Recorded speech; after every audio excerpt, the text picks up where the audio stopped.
माँ किधर है? पिताजी के साथ मंदिर गई है। और अजीत? वो तो दुकान पर होगा ना, मतलब घर पर कोई नहीं है? नहीं, मैं अकेली।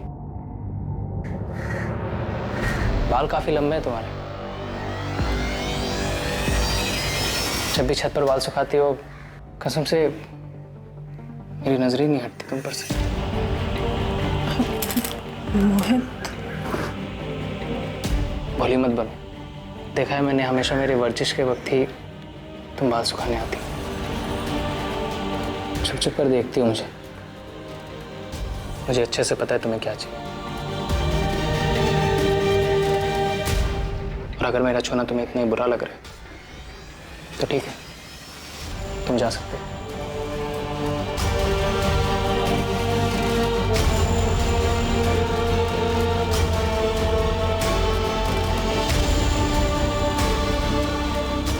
मुझे मेरी लाइफ के सबसे अच्छे और सबसे खास लोगों से ही धोखा मिला था। कब पता चला तुम्हें?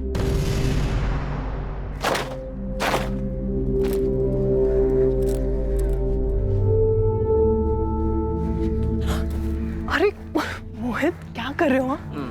अभी तो 10 मिनट ही हुए हैं सबको गए हुए, और वैसे भी आज शाम तक कोई नहीं आने वाला है।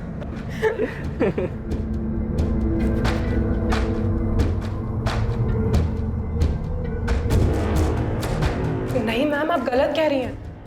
अजीत कभी मोहित का मर्डर नहीं करवा सकते। उस दिन भी गलती हमारी थी, लेकिन उन्होंने खुद को सजा दी, चुप रहे, और आज तक उस बारे में कोई बात नहीं निकाली। क्या कहता मैं? गुस्सा निकालता भी तो किस पे? आखिरकार दोनों थे तो मेरे अपने ही ना।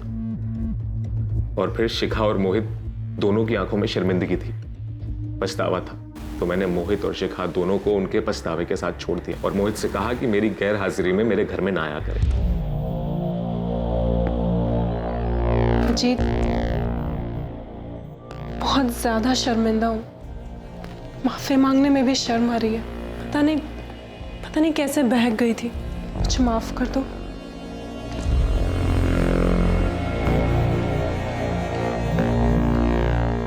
दोनों को माफ कर चुका था मैं। माफ कर दिया था या फिर किस्सा जड़ से खत्म करने का मौका देख रहे थे? आपको लगता है कि मेरे भाई को मैंने मारा है तो चढ़ा दीजिए सूली पे। लेकिन जिन बातों को मैं भूल चुका हूं, ना उन्हें याद करूंगा और ना इस बारे में कोई सफाई पेश करूंगा।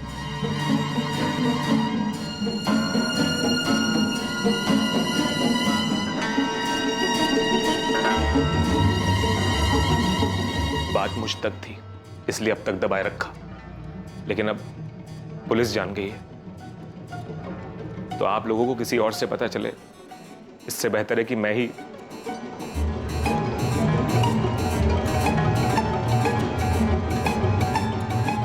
बहुत बढ़िया, मतलब आज रात को एक्शन होगा। एक्शन के लिए तैयार है ना?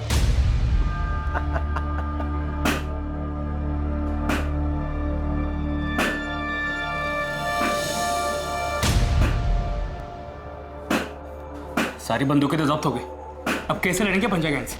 पक्का किसी ने खबर दी थी कि हम लोग गायत्री लॉज में हैं। खैर तू चिंता मत कर, कल बाबू के लोग आ रहे हैं इंदौर से सामान लेकर। उसके बाद पंजा गैंग के एक एक आदमी को दौड़ा दौड़ा कर मारेंगे।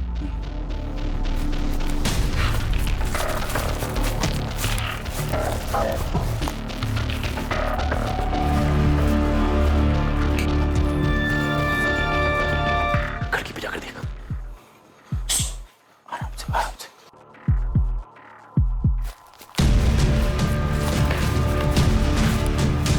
लगता है हमें चारों ओर से घेर लिया।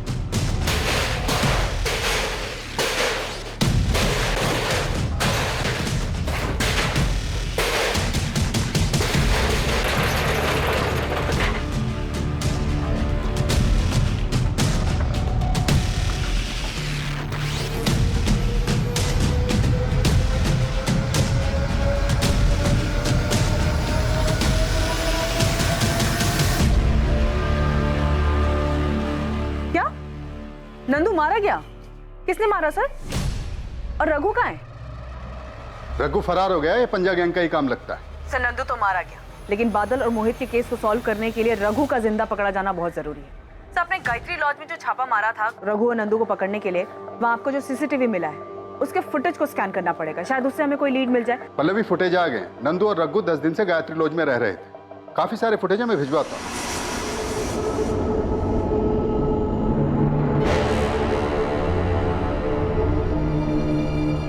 लेकिन इस गैंग वॉर के बीच रघु के जिंदा हाथ आने की उम्मीद ना के बराबर थी। फिर जिनको सुपारी मिली थी उनमें से एक बंदा मारा गया। अब हमारे पास ये सिर्फ रघु ही आखिरी उम्मीद है। इससे पहले कि रघु को कुछ हमें किसी भी हालत में उस तक पहुंचना। केस के खुलासे के लिए रघु का जिंदा हाथ लगना पुलिस के लिए बहुत जरूरी हो गया। सुराग की तलाश में पुलिस ने लॉज से मिले सीसीटीवी फुटेज को खंगालना शुरू कर दिया था और साथ ही उस अज्ञात कॉलर की खोजबीन भी जारी थी जिसने मोहित और शिखा के अफेयर के बारे में बताया था।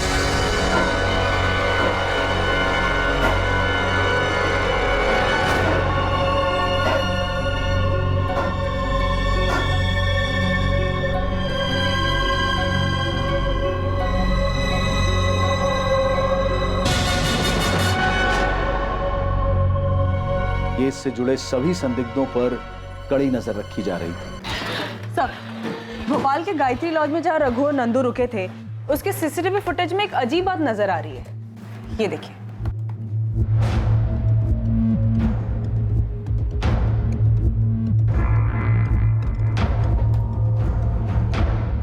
ये तो बादल है, ये अपने ही कलर से मिल रहा है। शायद बादल ने सुपारी दी।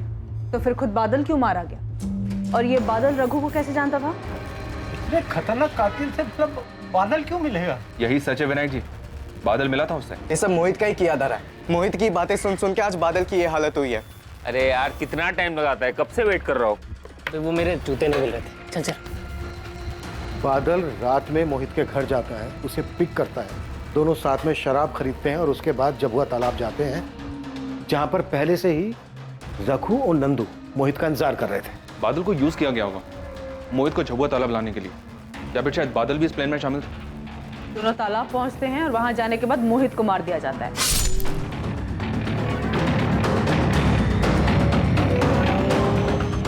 और इस मर्डर के पीछे जो कोई भी है वो बादल को डबल क्रॉस करता है और सुपारी। मास्टरमाइंड को बादल की जरूरत थी। मास्टरमाइंड ये बात अच्छी तरह से जानता था कि मोहित उसके कहने पर वहां नहीं आएगा। सर मुझे ऐसा लग रहा है कि इन मर्डर्स के मास्टरमाइंड ये रवि और करण है। इन दोनों को बादल की जरूरत इसलिए पड़ी क्योंकि मोहित इन दोनों के कहने पे वहां कभी नहीं आता। तो आप बोल रहे हैं कि हमने बादल को पैसों का लालच दिया और पैसों के लिए उसने मोहित को मरवा दिया, फिर हमने बादल को मरवा दिया। आप बोल क्या रहे हैं सर? वो दोनों बचपन के दोस्त थे। अगर बादल को ऐसा कुछ भी पता होता ना तो सीधा जाके मोहित को बताता। और कोई क्यों मदद लेगा मोहित को मरवाने के लिए बादल की?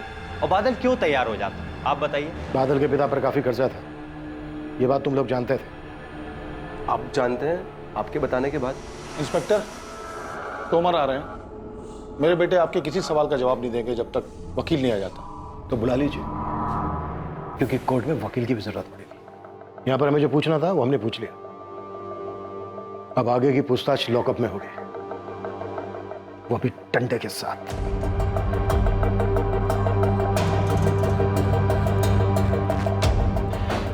मुझे रवि और करण के हर मोमेंट की इंफॉर्मेशन चाहिए जाता हूं। जरूरत पड़े तो और आदमियों को भी लगा दो काम पर, और अर्जेंट में दोनों के कॉल रिकॉर्ड्स में निकलवाओ। अल्लाह भाई, रघु पर क्या अपडेट है? सर मेरी भोपाल पुलिस से बात हुई है, वो लोग काम पे लगे हुए हैं। मैं भी बात करता हूं उनसे। हमें किसी भी कीमत पर यह रघु चाहिए।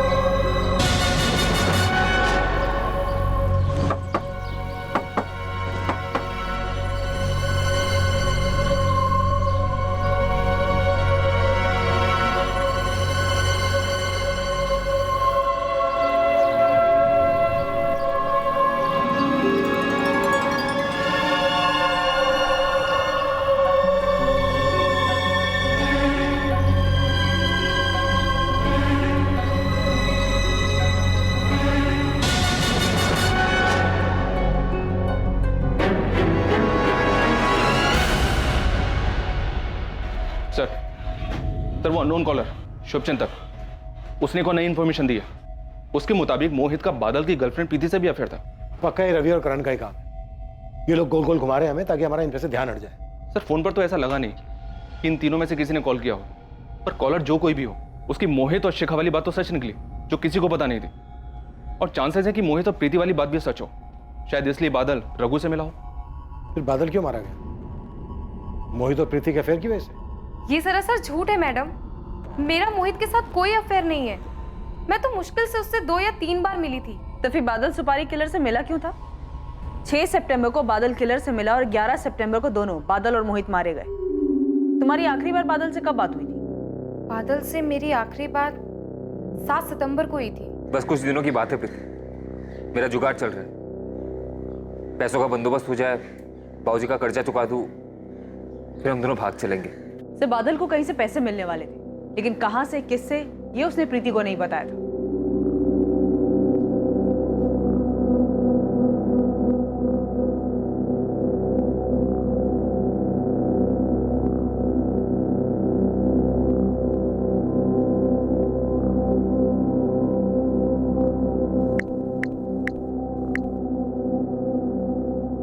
भाई साहब नटवर बोल रहा हूँ। हाँ बोलो।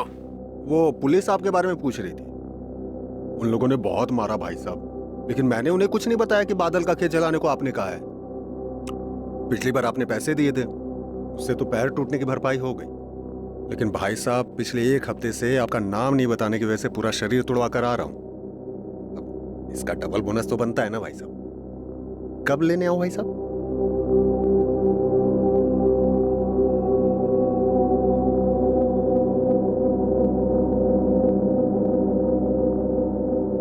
पुलिस अंधेरे में चारों दिशाओं में हाथ पैर मार रही थी, लेकिन कहीं से भी उम्मीद की कोई किरण नजर नहीं आ रही थी। इस केस का सारा दारोमदार एक ऐसे शख्स के बयान पर टिक गया था जो खुद एक पेशेवर अपराधी था, रघु चंदेल। और आखिरकार पुलिस की कोशिशें कामयाब हुई और रघु पुलिस के शिकंजे में आ गया।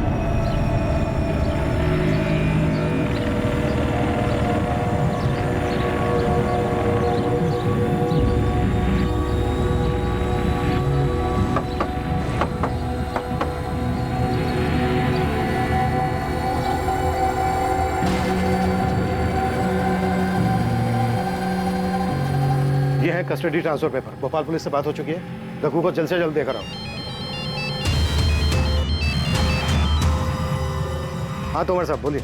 आपसे कुछ बात करनी थी, कब मिल सकते हैं? हाँ गिरधर बोलो। नाम क्या उस अज्ञात कॉलर का? मोहित ने जो कुछ किया उसके लिए मैं माफी मांगता हूँ। मामा जी आपको शर्मिंदा होने की कोई जरूरत नहीं, गलती आपकी नहीं थी।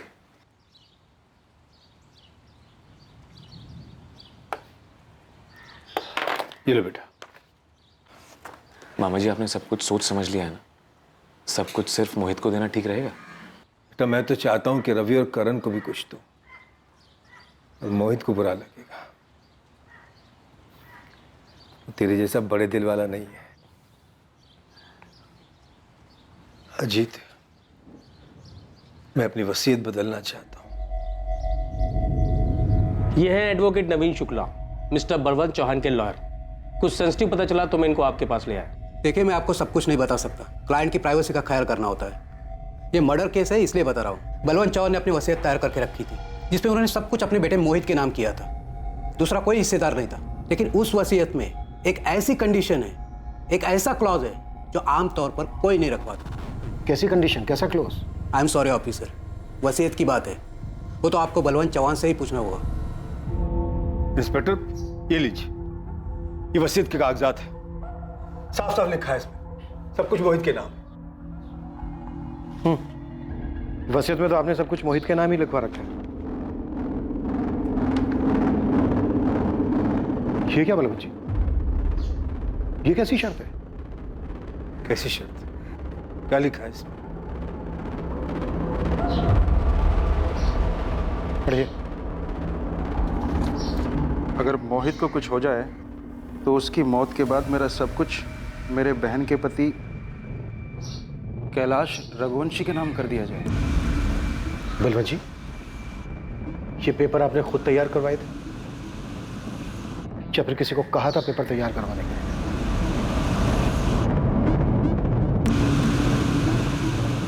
सर क्या पूछना है मुझसे? क्या काम है बताइए ना। आवाज बदल कर पीसीओ से कॉल करना है। ये मोहित और शिखा को तलाशी है। इन दोनों का कुछ ऐसा रिश्ता है जो दुनिया से छुपा हुआ है।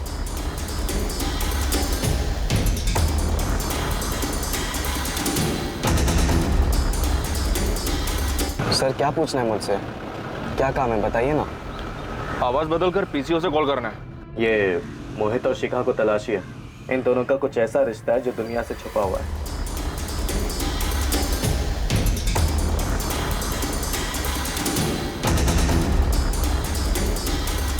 सर मैंने वो कॉल सिर्फ मोहित को बदनाम करने के लिए किया था।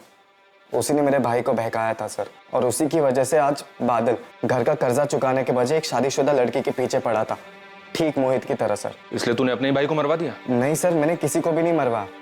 मैंने सिर्फ फोन करके वो बताया जो मुझे सुनने में आया, और कुछ नहीं। लेकिन मोहित यार अपने भाभी के साथ, हाँ? अजीत को पता चल गया तो? अब सोच के थोड़ी ना किया था, बस हो गया। प्यार तो ऐसे ही होता है ना। और तू अपना देख, प्रीति भी तो शादीशुदा है। सर मैं चाहता था कि मेरा नाम सामने ना आए, इसलिए मैंने छुपकर पीसीओ से फोन किया। फिर प्रीति और मोहित का अफेयर वो कहाँ सुना तूने? प्रीति ने तो नकार दिया। सर प्रीति अपने शादी के बाद भी अपने पति को धोखा दे रही थी। कल जाके सर वो मेरे भाई को भी धोखा दे सकती थी। मैं चाहता था उसका भी नाम उछले, उसकी भी बदनामी हो, इसलिए मैंने दूसरा कॉल किया और मोहित और प्रीति की कहानी सुनाई। अपनी कहानी सुनाना बंद कर और हमें ये बता, मोहित और बादल के मर्डर के बारे में क्या जानता है तू?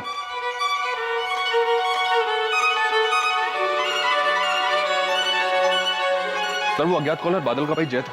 जय कह रहा है कि उसने सिर्फ मोहित और प्रीति को बदनाम करने के लिए सब किया। और सर पल्लवी रघु को लेकर आ रही है, उससे तो सब पता चल जाएगा। लेकिन सामने से कोई कुछ नहीं बोल रहा। अब ये रघु ही बताएगा कि कौन किसके साथ क्या करना चाहता है।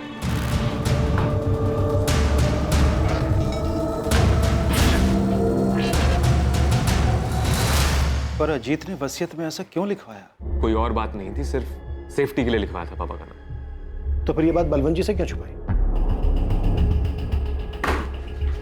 क्योंकि तूने कभी माफ नहीं कर पाया। तू अच्छी तरह से जानता था कि शिखा तुझसे ज्यादा मोहित को पसंद करती थी, और तू देखने के अलावा और कुछ नहीं कर सकता था। कोई पछतावा नहीं था उन दोनों को। हाँ, नहीं माफ कर पाया उन्हें मैं। कैसे माफ करता? मेरे मना करने के बाद भी मिलते थे, बार बार मिलते थे। कैसे बर्दाश्त करता? मेरा भाई, मेरी बीवी मेरे ही पीठ में बार बार खंजर घोंप रहे थे, और रही कहीं कसर इस बलवंत मामा ने पूरी कर दी। मुंह से बेटा बेटा बोलते थे, दिल से कभी माना ही नहीं बेटा। तो मैं तो चाहता हूं कि रवि और करण को भी कुछ दो, और मोहित को बुरा लगेगा। मामा जी ने सब कुछ मोहित को दे दिया, मेरा जिक्र तक नहीं किया। और वही बेटा मेरी ही बीवी के साथ। सबने मुझे समझ क्या रखा है? सारी कुर्बानियां मैं ही दूं। मेरी मां ने मेरे हिस्से का आधा प्यार मोहित को दे दिया, उसका कोई बोल नहीं। मैंने हमेशा उसे छोटे भाई की तरह संभाला, उसका कुछ नहीं। मोहित को कैसे मारा और बादल रघु तक कैसे पहुंचा? हाँ गुप्ता जी, आपको सारी किस्त मिल जाएगी। अब मुझे कुछ और वक्त चाहिए। हाँ वो क्या है ना, कुछ महीने पहले मेरा खेत जल गया था, तो इसलिए। हाँ मैं करता हूँ। हाँ मैं जल्द से जल्द करता हूँ। हाँ। क्या हुआ? नहीं माने बैंक वाले? नहीं यार। 5 लाख का कर्जा है ना? हाँ। इतना तो मोहित से मांग सकता है।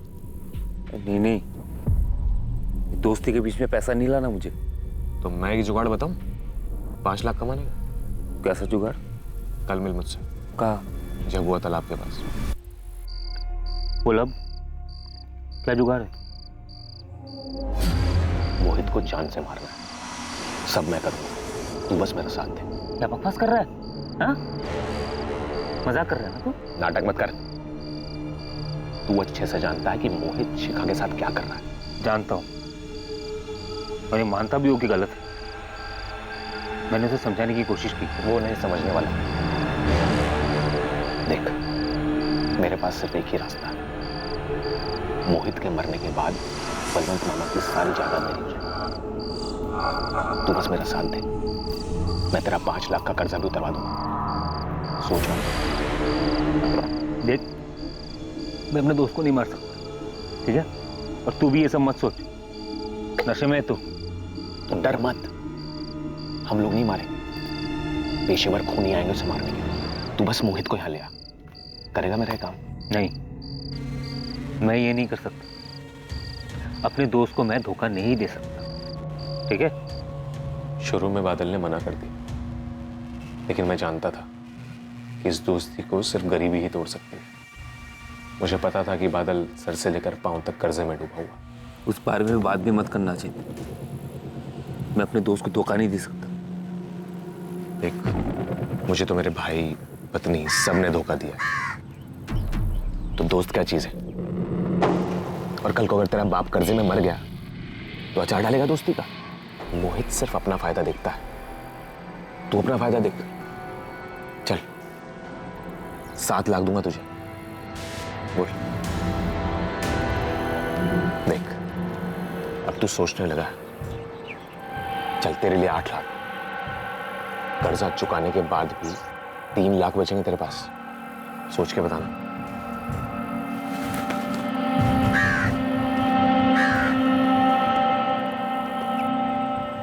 आखिर इतने सालों की पक्की दोस्ती में दरार आ ही गई।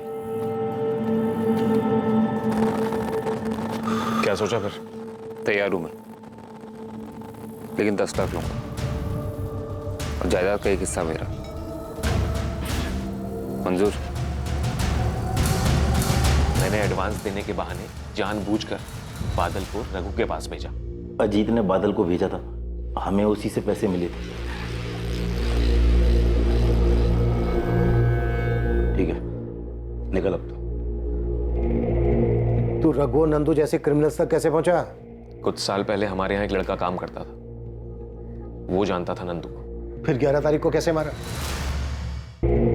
तू रघु और नंदू जैसे क्रिमिनल्स तक कैसे पहुंचा? कुछ साल पहले हमारे यहाँ एक लड़का काम करता था, वो जानता था नंदू को। फिर 11 तारीख को कैसे मारा? 11 तारीख को मैं दुकान का कुछ सामान लाने के लिए जबलपुर के लिए निकला। प्लान के मुताबिक बादल मोहित को झबुआ तालाब वाले जंगल के पास लाने वाला था।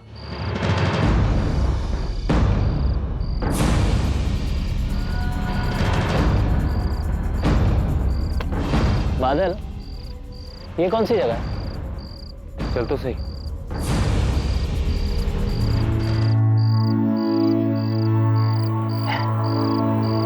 ए, क्या हुआ? इतना चुप क्यों है? क्या हुआ? मैं बताता हूं क्या हुआ। जीत, तू यहाँ कैसे?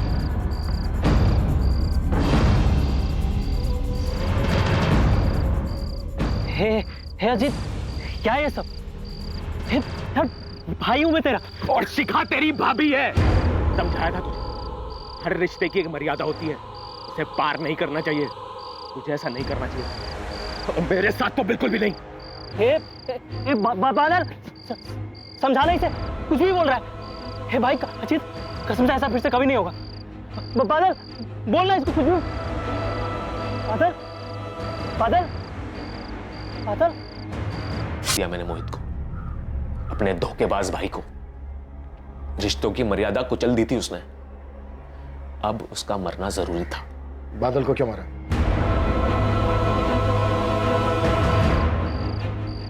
मोहित उठना, मोहित, मोहित।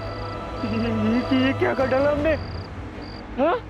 अरे बाप है ये बाप, अपने भाई जी से दोस्त को पैसों के लिए मार दिया। कुछ बोल दूंगा, मुझे नहीं चाहिए पैसे, मैं अपना गुनाह कबूल कर लूंगा। मोहित उठना, मोहित, मोहित, मोहित। कहीं जाना मत। तू फिक्र मत कर, बादल के फोन से पहले जय को फोन करूंगा और उसके 10 मिनट बाद तुझे। लाशों को सोमबाग ले जाना और बादल के फोन से मुझे और जय को कॉल करने का मकसद सिर्फ इन्वेस्टिगेशन को गुमराह करना था। तुझे क्या मिला 2-2 जान लेकर? आप नहीं समझेंगे सर, जिसके साथ धोखा होता है ना, वही समझ सकता है बस। धोखा तो तूने भी दिया है अपनी माँ को, उससे उसके 2-2 बेटे छीन लिए, एक को मरवा दिया और एक मरने तक जेल में रहेगा। ये धोखा तेरी माँ को जिंदगी में सताएगा। मेरी परवरिश में कहीं कोई कमी रह गई थी। खुद को दोष मत दे बीना, ये सिर्फ और सिर्फ उनकी गलती।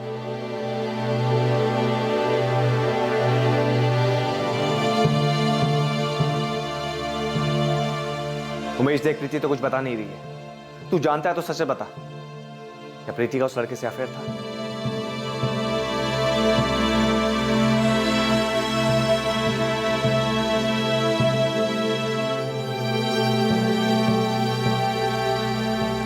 अजीत रघुवंशी और सुपारी किलर रघु चंदेल को इस डबल मर्डर के लिए आईपीसी की धारा 302 के तहत हत्या के जुर्म में अरेस्ट किया गया है। फिलहाल दोनों जुडिशियल कस्टडी में हैं। सभी रिश्ते भरोसे की नींव पर टिके हुए होते हैं, फिर चाहे वो कोई भी रिश्ता क्यों ना हो। लेकिन इस केस की विडंबना यह थी कि यहाँ हर किसी ने अपने चाहने वाले का विश्वास तोड़ा। मोहित ने अजीत की पत्नी शिखा के साथ अफेयर कर विश्वासघात किया। अजीत के गुस्से और दुख को समझा जा सकता है, लेकिन उसने षड्यंत्र रचकर अपने ही ममेरे भाई की हत्या करवाई, जिसे किसी भी एंगल से जायज नहीं ठहराया जा सकता। उसके पास अपनी पत्नी शिखा और ममेरे भाई मोहित से अलग होने और रिश्ते को खत्म करने का विकल्प था, लेकिन अजीत लालची बन गया।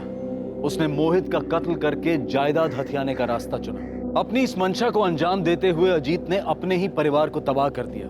उसने अपनी मां से उनके दोनों बेटों को छीन लिया।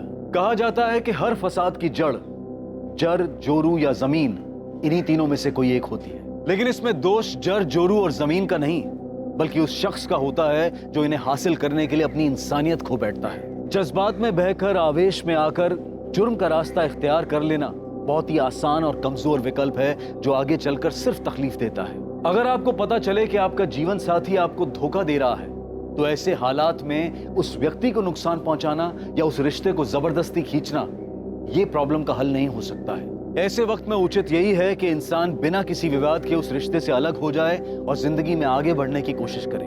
बदला और विश्वासघात कभी किसी का भला नहीं करते। ये एक के बाद एक आने वाली मुसीबतें हैं, जिसका आखिरी अंजाम हमेशा तबाही ही लाता है। गलत काम में की गई कोशिशों से कभी भी सुकून हासिल नहीं किया जा सकता, और ना ही अपने खालीपन और नाकामयाबी के दर्द को दूसरों के बारे में बुरा सोचकर दूर किया जा सकता है।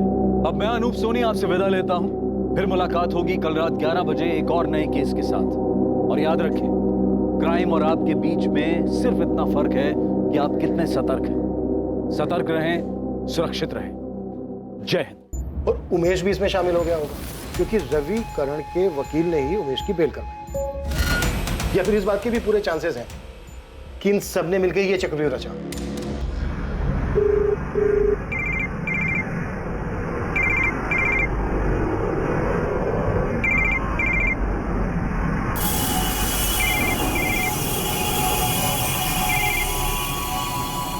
ठीक किया आपने बाबा।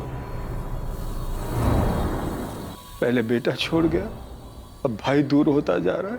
आप ऐसा क्यों कह रहे हैं भैया? हम हैं ना आपके साथ। भाई साहब, रवि और करण तो बच्चे हैं, लेकिन प्रकाश भाई को ऐसा नहीं करना चाहिए था। पुलिस ने सिर्फ रवि और करण से नहीं, मुझसे और अजीत से भी पूछताछ की। पता नहीं ऐसा कौन सा डर है उन्हें जो पूछताछ में सामने आ जाएगा। आपको याद है भाई साहब, कैसे उस दिन मोहित और करण एक दूसरे के आमने सामने थे? अगर तेरी वजह से ये सौदा टूटा ना, तुझे बीच से फाड़ के रख दूंगा, बोल रहा हूं।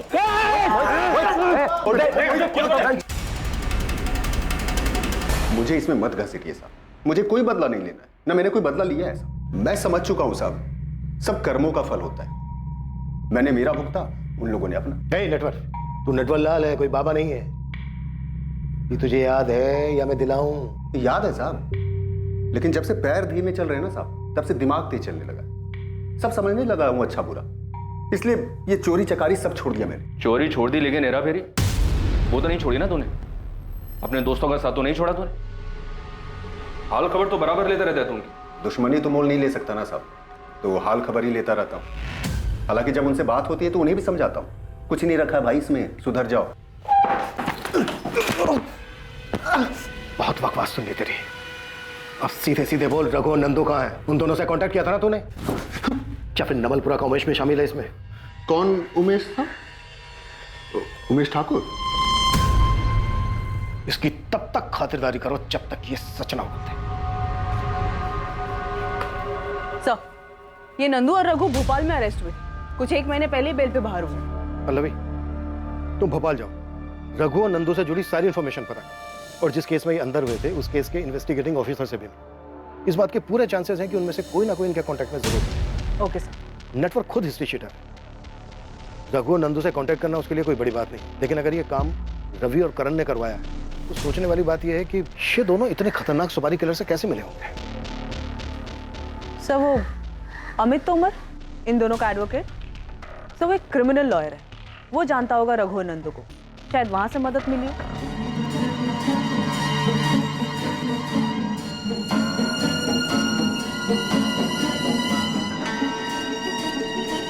मामा जी चाय। मामा जी आप अभी तक उठे नहीं। मामा जी, मामा जी, मामा जी उठिए। अजीत, माँ जल्दी आइए। मामा जी उठिए।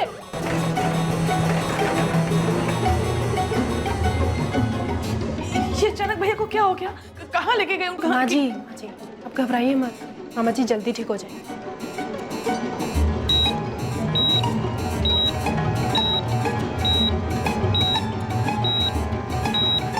एक तरफ पुलिस सामने आने वाले हर एक एंगल को टटोल रही थी और वहीं दूसरी तरफ बलवंत चौहान अस्पताल में अपनी जिंदगी के लिए लड़ रहे थे। रघुवंशी और चौहान परिवार के लिए घड़ी बहुत मुश्किलों से भरी थी और बादल का परिवार भी कई मुसीबतों से संघर्ष कर रहा था। हम बहुत परेशान हैं गुप्ता जी, अगली किस्त के लिए कुछ तो मोहलत दीजिए। पिछली 4 किस्तें भी बाकी हैं। बादल ने कहा था कि 1 हफ्ते के अंदर सारी किस्तें चुका देगा। लेकिन आपको पता है ना बादल के साथ क्या हुआ? हम अभी भी उस दुख से इसीलिए हम इतने दिन रुके रहे, लेकिन अब और नहीं रुक सकते। पिछली बार भी जब आपके खेत में आग लगी थी तब हमने सब्र किया था ना। अब आपकी मुसीबत देखने जाऊंगा ना तो मैं खुद मुसीबत में आ जाऊंगा। गुप्ता जी मैं आपके पैर छूता हूं। देखिए विनायक जी प्लीज, इन सब से कोई फायदा नहीं है। मेरे हाथ से चीजें निकल चुकी हैं। मुझे खेत से ट्रैक्टर ले जाना है, प्लीज चाबी दीजिए। दीजिए प्लीज। दे दे बेटा, दे दे।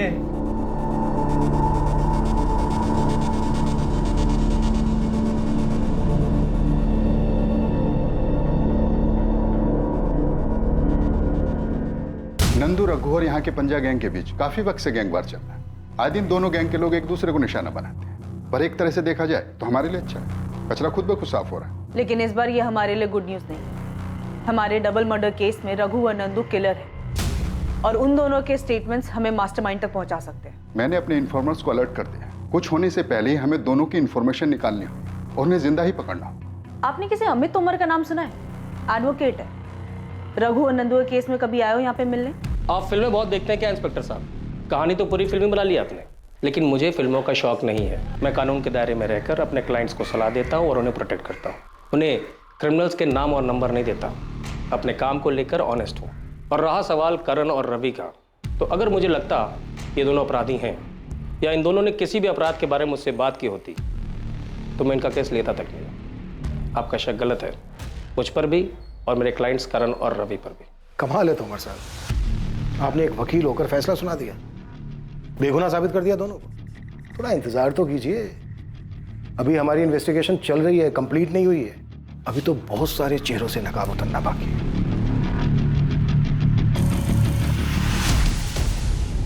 सुपारी किलर्स? हाँ, नंदू और रघु ये दोनों मध्य प्रदेश के कुख्यात किलर्स हैं। बादल और मोहित को मारने के लिए इन दोनों को हायर किया गया था। 10 से 12 सितंबर के बीच ये दोनों यहीं पालीपुर की एक लॉज में रुके थे। पर सर मेरा भाई बहुत ही सीधा लड़का था। उसने किसी का क्या बिगाड़ा था जो कोई इतने खतरनाक लोगों को उसे मारने के लिए भेजेगा? बस करो अजीत, मोहित कोई बच्चा नहीं था और उसी ने बादल को बिगाड़ा था। और सिर्फ बादल ऐसा था ही नहीं कि वो किसी शादीशुदा लड़की को लॉज में मिलने बुलाए। मोहित ही उसको बहकाते रहता था, प्यार के किस्से सुना सुनाकर उसका दिमाग खराब करता रहता था ताकि वो प्रीति से मिलता रहे।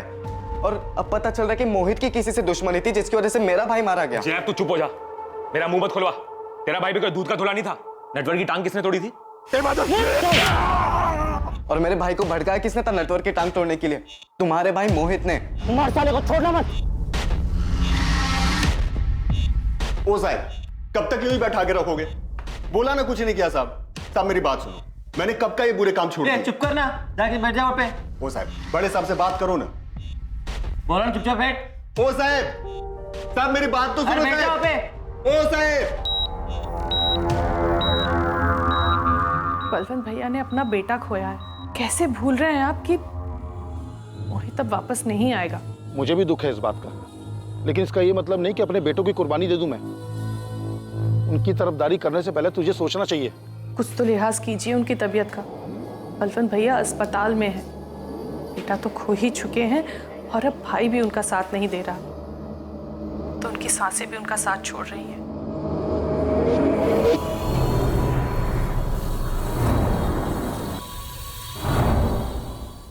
नंदू और रघु के भी दर्शन होंगे चाचा? होंगे। इस बार 5 देशी कट्टे और गोलियों का चढ़ावा मांगा है दोनों ने। कुछ घमासान होने वाला है। आंखें खुली रखोगे तो दर्शन भी होंगे।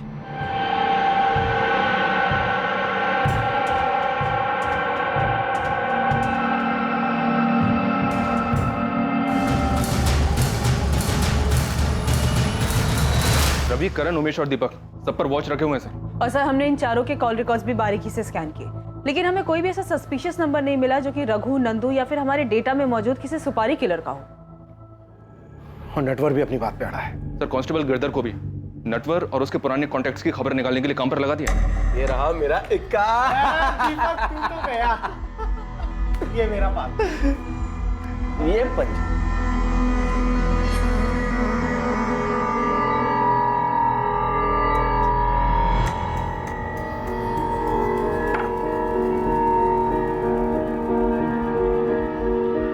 ये लीजिए मैडम, आपकी चाय।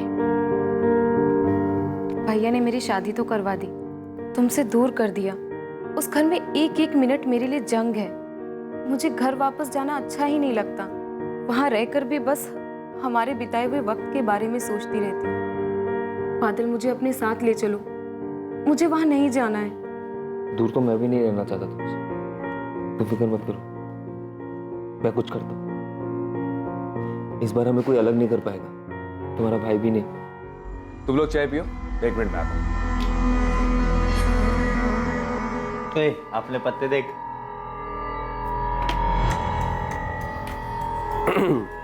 भाभी, सुना है आप और बादल अच्छे दोस्त थे, और ये भी सुना है कि दोस्ती काफी पुरानी थी। अरे घबराइए मत, मुझे को नहीं पता, हम बताएंगे भी नहीं, बेफिक्र रहिए आप। डॉक्टर ने कहा है कि आपको बहुत जल्दी डिस्चार्ज कर देंगे। भैया कैसे हैं आप? भैया मुझे माफ कर दीजिए भैया, वो कोठी जायदाद मुझे कुछ नहीं चाहिए, बस आप जल्दी से अच्छे हो जाइए और घर आ जाइए। मामा जी, आपको भले ही नहीं चाहिए, पर रवि और करण, उनका क्या?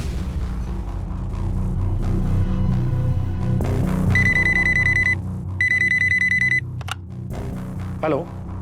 ये तो हद ही हो गई सर, पहले आप हमारे पीछे पड़े थे, अब हमारे वकील साहब पर भी शक कर रहे हैं। शक करना पेशा है हमारा।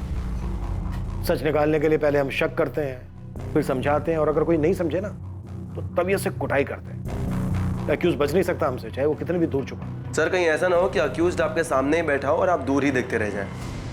जो भी बोलना है खुल के बोल। अजीत रघुवंशी आपके नजदीक ही है सर। मोहित का कजन? हाँ सर, वही है इकलौता अजीत रघुवंशी। और उससे तुम्हारी क्या दुश्मनी है जो उसका नाम ले रहे हो? कोई दुश्मनी नहीं है सर, पर आपकी उससे खास दोस्ती हो गई है। सवाल तक नहीं कर रहे आप लोग, शक की सुई तो घुमाइए उसकी तरफ। कुल्हाड़ी पर पैर मारने का शौक है तुम्हें रवि? अच्छा खासा ध्यान हटाता तुम लोगों पर से। पुलिस को दोबारा ऐसे मत छेड़ना, तकलीफ हो सकती है तुम दोनों को। सर अजीत का नाम सिर्फ हमें भटकाने के लिए लिया जा रहा है। मुझे भी ऐसा ही लग रहा है पल्लवी, लेकिन एक बात तो है, अजीत ने खुद सामने से आकर हमें कोई बात नहीं बताई, ना तो जमीन जायदाद को लेकर झगड़े के बारे में, ना ही नटवर के साथ हुए झगड़े के बारे में। तो ऐसा तो नहीं है कि ये जानबूझकर अनजान बन रहा है।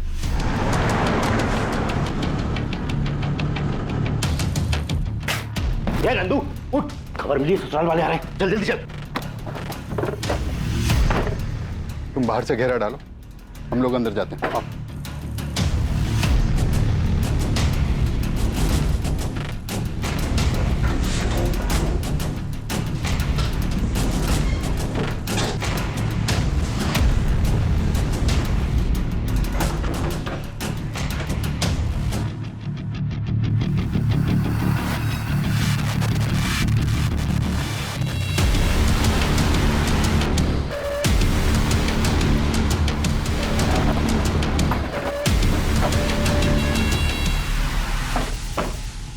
मैं बलवंत जी से मिलता हूं, तुम आसपास पूछताछ करो।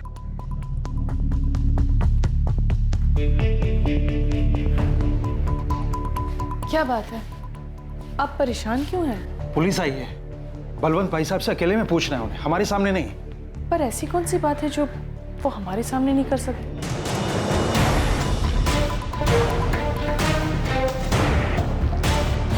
आप अजीत पे शक कैसे कर सकते हैं सर? अजीत और मोहित तो सगे भाइयों से भी बढ़कर थे। बलवंत जी, काफी प्रॉपर्टी है आपके पास। रवि और करण में काफी लालच है आपकी प्रॉपर्टी को लेकर। क्या अजीत के मन में ऐसा कुछ नहीं है? मोहित ने जायदाद को लेकर अजीत के बारे में कभी आपसे कुछ कहा? कभी कोई झगड़ा हुआ हो मोहित और अजीत के बीच? आप कुछ बता सकते हैं? मनहूस है ये जायदाद, और आप मेहरबानी करके अजीत को रवि और करण से मत आगे। अजीत बड़ा ही सीधा साधा और पारिवारिक लड़का है। मेरी बहन और बहनों ने उसे खुददार बनना सिखाया है।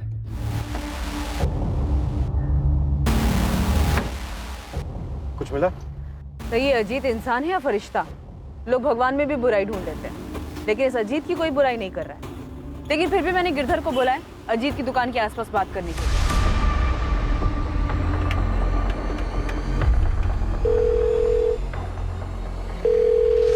Hello, sub inspector Sandeep Yadav. हाँ, कौन बोल रहे हैं? आपका शुभ चिंतक, जिसे आप और कानून दोनों पर भरोसा। मेरे पास एक इंफॉर्मेशन है, मोहित चौहान के केस में आपके काम आएगी। कॉलर ने कुछ नाम बताया अपना? शुभ चिंतक और कानून पर भरोसा रखने वाला। मोहित और शिखा के बीच तलाशी है। उनके बीच में एक ऐसा रिश्ता है जो दुनिया से छुपा हुआ है। तुम्हें कैसे पता? कोई सबूत है तुम्हारे पास? मैंने कहा ना, मुझे आप पे भरोसा है, आप खुद ही ढूंढ लेंगे। सीसीओ से कॉल था सर। ये रवि और करण का ही काम होगा। खुद पर से शक हटाने के लिए अजीत को फंसा रहे हैं। पहले डायरेक्ट अजीत का नाम लिया और अब उसकी बीवी को बदनाम कर रहे हैं। सर, एक काम की इन्फॉर्मेशन हाथ लगी है। इसी गांव का एक आदमी है, उसने बताया कि अजीत और मोहित के बीच सब कुछ ठीक नहीं था। उसने दोनों को झगड़ते हुए देखा था। अजीत भाई, भूल जाओ उस बात को। देख, गुस्सा थूक दे। अब हमारे बीच ऐसा कुछ भी नहीं है। मोहित देख, हर रिश्ते की ना एक मर्यादा होती है जिसे कभी भूलना नहीं चाहिए। तूने वो मर्यादा पार कर दी। तू भाई है इसलिए चुप, पर दोबारा मेरी गैर मौजूदगी में मेरे घर में मत घुसना। अजीत, अजीत, अजीत, मेरी बात तो सुन भाई।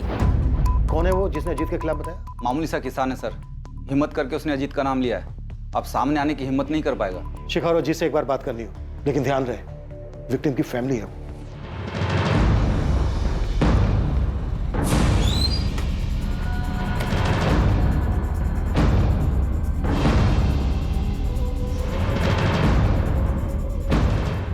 सर, आप लोग शिखा को ऐसे कैसे उठा के ले आए? सच जानने, और वो हम जान चुके हैं जो अब तक तुमने हमसे छुपाया।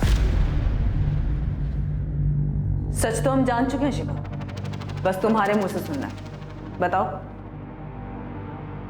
माँ, माँ, माँ।